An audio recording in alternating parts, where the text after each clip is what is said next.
Greetings, Star Wars fans. Apologies today. I do have ongoing vocal issues, so I will use AI voiceover from time to time. Today is one of those days.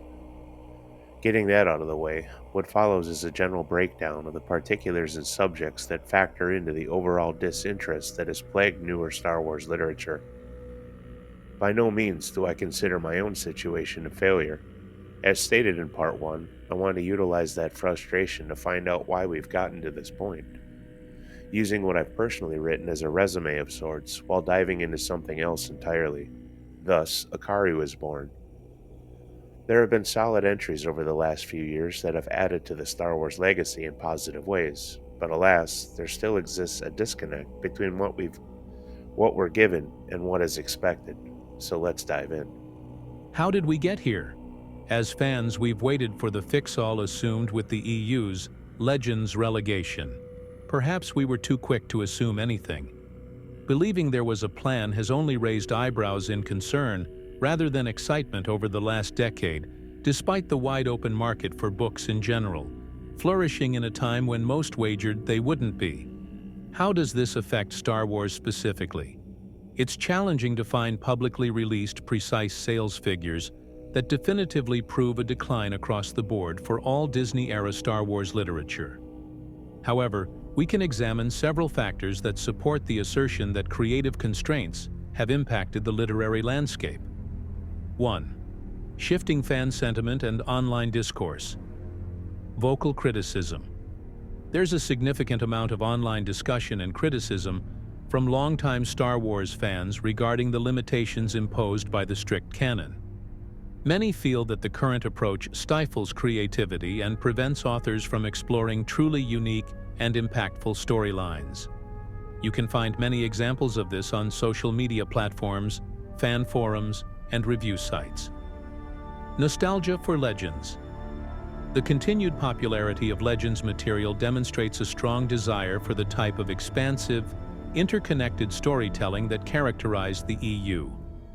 This suggests that some fans are less engaged with the more constrained narratives of the new canon.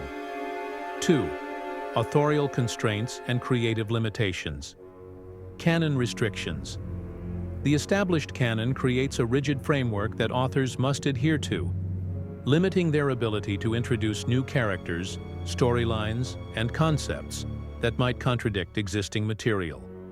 This can lead to a sense of predictability and a lack of creative risk-taking, which can diminish reader engagement. Multi-platform coordination. The need to align books with films, TV shows, and other media can further restrict creative freedom. Authors may be required to write stories that serve as tie-ins or prequels, rather than exploring their own original ideas. Reports of editorial oversight. There have been reports and online discussions regarding heavy editorial oversight that constrains authors.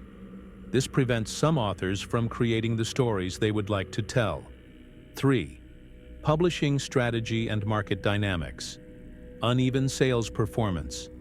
While some Disney-era Star Wars books have been successful, there have been reports of uneven sales performance across different titles and publishing initiatives. There are reports of sales decline within the High Republic Publishing Initiative, with some claiming the initiative in general is boring. Competition from other media. The proliferation of Star Wars content on Disney Plus and in theaters creates increased competition for the literary market. Fans may choose to consume their Star Wars stories through these other platforms rather than through books.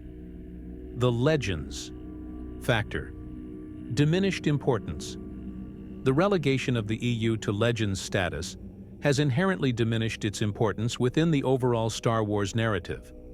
This can affect how fans perceive and engage with new literary content.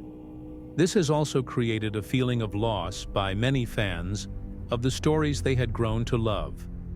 While direct, quantifiable evidence may be limited, these factors collectively support the claim that constricting licensing parameters have had a noticeable impact on the Star Wars literary landscape.